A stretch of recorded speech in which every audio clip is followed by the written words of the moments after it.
What's up, everybody? Gideon's Tactical here, doing a review for you on the Cold Steel Survival Rescue Knife, the SRK AUS 8 version. We're going to go ahead and jump right on into this review.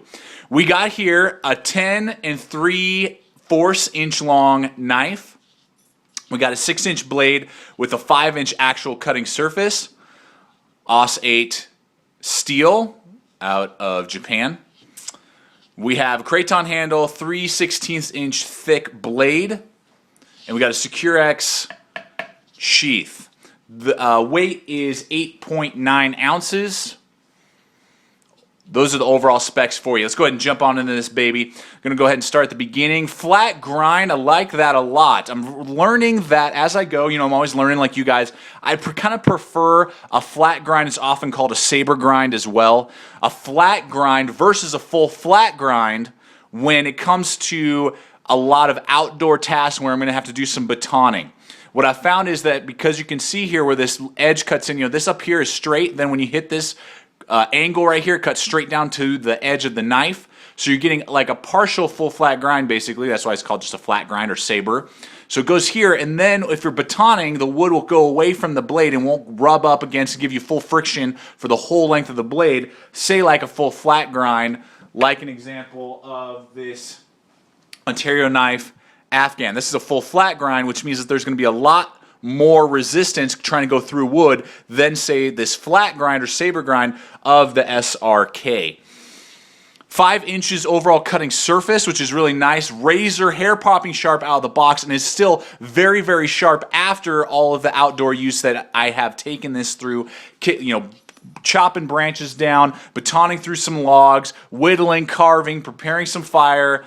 Just doing all those basic things, and it's holding an edge just as well as the day I took it out of the box. So I'm really pleased with that, as well as this kind of blank spot for the finger choil. And in fact, right now I want to cut to some live footage of us out on our last expedition out into the wilderness and seeing how it's handled survival situations. So let's go ahead and cut to that footage. We'll come back to the tabletop review in just a moment. Hey there, everybody. Gideon's Tactical here, doing some field testing. Tactical, woo! On this little hiking trip, doing some testing with the SRK by Cold Steel. I'm very impressed with this particular blade. This one is the AUS 8 version, and it's been holding edge really well. You can see we've definitely done some work with it. Prepared the fire, did some fire sticks, done a couple logs of batoning, some chopping, and the edge is still really well. It's still very razor sharp and doing a really good job. So I'm just going to show you some batoning and just what this SRK can do, because I haven't seen a lot of people actually using it out in the field and doing hard testing with it.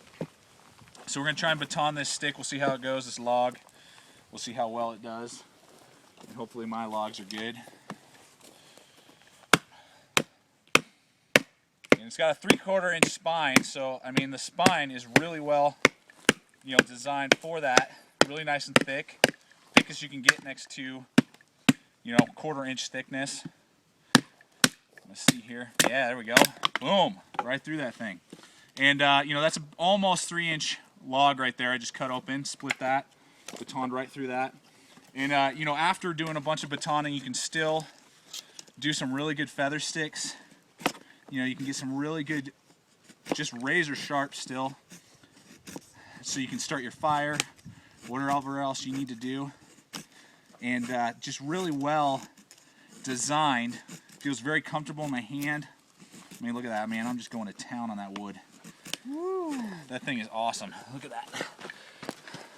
That's what I'm talking about. And you can do that very easily with this SRK. What's nice is you got this little finger choil right here.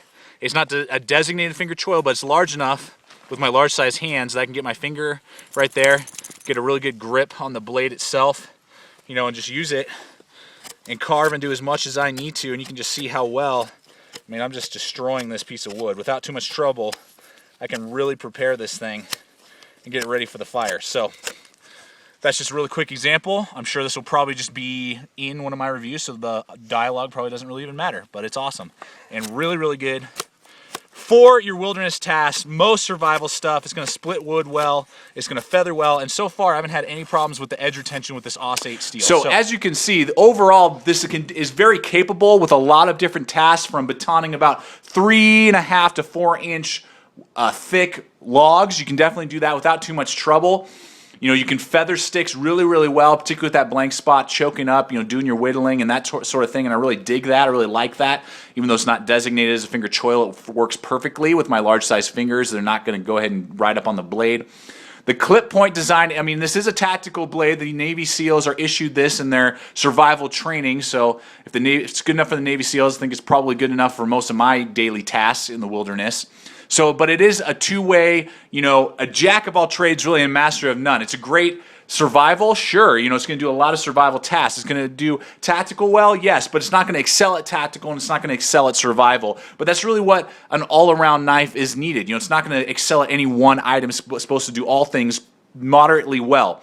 Reinforced tip all the way through. It is somewhat delicate, which is why you need it for the, you know, the stabbing and the piercing, but you don't want to really be doing a lot of digging, you know, into the ground. If you were to hit really hard, you know, if you stab this into the ground while you're trying to dig a hole, you could possibly bend or chip that osate tip right there, but it is reinforced. It does have that clip design for that penetrating as well, for that tactical format.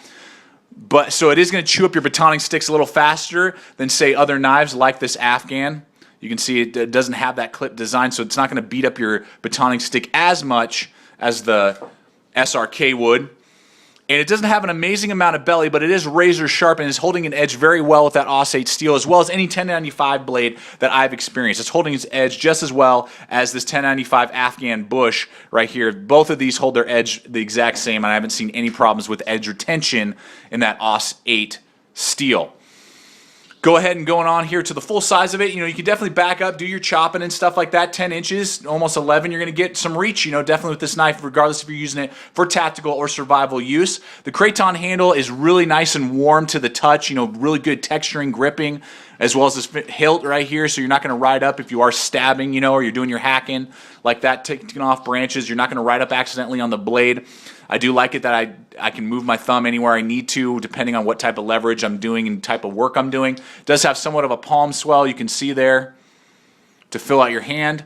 The one thing I will say is that it is very long and just square. You know, it's very kind of, it's not boxy like, say, this Afghan is, but it's a little bit more warm to the touch. Now this Afghan, micarta scales are going to last a lot longer than this craton. The craton is going to wear. You're going to see the texture begin to go away the longer you use it, and probably in about a decade, you know, this is going to be relatively smooth, and you may have to wrap it with some duct tape or, you know, skateboard tape or, you know, hockey tape, something like that to kind of give you some extra grip over the long haul of this knife. Got a lanyard hole. It is full tang.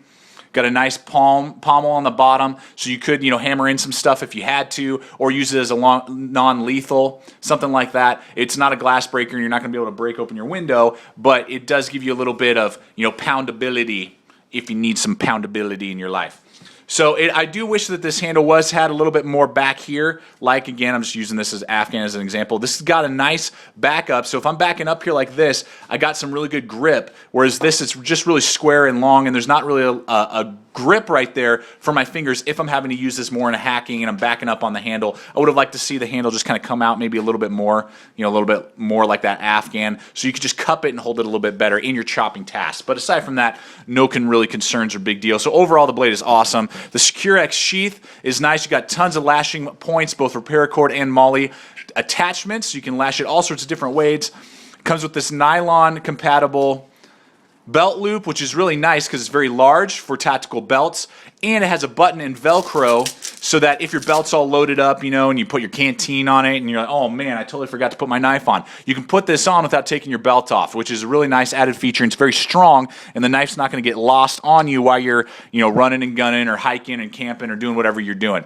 Got a nice nylon button lash here, which really isn't needed with how strong the SecureX is. I mean, it's just an added little feature, but it's not really needed. You can adjust this as well, this nylon strap, and bring it down or bring it up depending on where you want it to go.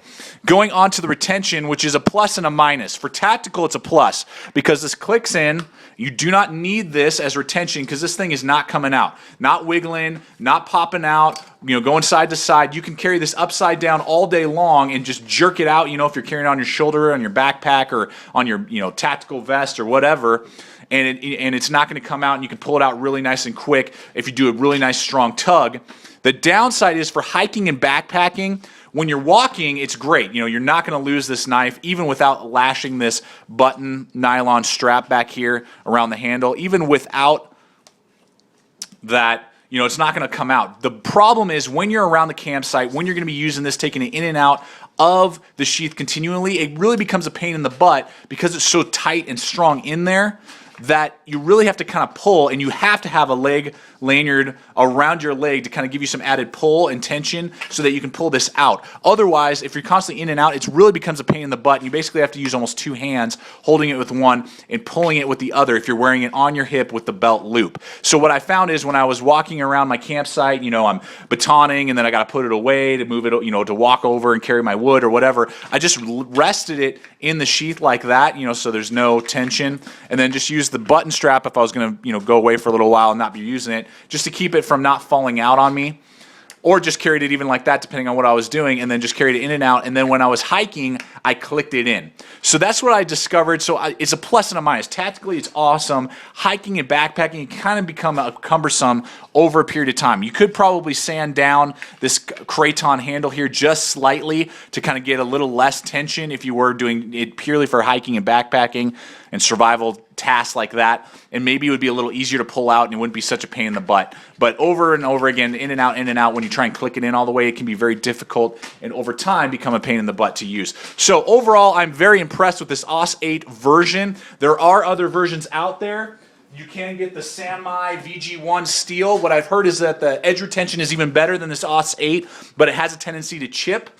On the Verse side, you know, I mean, it's kind of up to you. Are you willing to want a little bit more edge retention for the possibility if you're doing some batoning and chopping, you may chip your blade. They also made a US version back in the day. Carbon V steel is what it's called. It was made by Camless. Looks exactly the same. You can see there. I'm going to do a separate review just on the older version. These are discontinued. They are made in the US. You can see there. Hopefully I can show you. They are made in the USA with Carbon V steel. They have a better edge retention than this. They are somewhat difficult to find, but you can find them on eBay for right around between $100 and $150, depending on how much you're willing to spend. This was brand new that I was able to get. This is an awesome one as well. So for the price point, $75 is what I would pay, what I paid, and what I would recommend paying for this SRK. I really wouldn't go above that. If you're paying more than $75 to $80 for this SRK, it's probably not worth it. But for $75 or less, totally worth it. High on my likability scale, high on my survival task scale, and tactical. I mean, this is just jack of all trades and going to handle it. Almost any situation you throw at it really well, and for a 2 or 3 day hiking trip with lots of batoning and chopping and hacking, it's going to retain its edge really well for that AUS 8 steel. When it comes time to resharpen, it's going to be easy to resharpen it. So hopefully this has helped you out. Thanks for watching. Stay equipped, stay prepared, and I'll see you out there.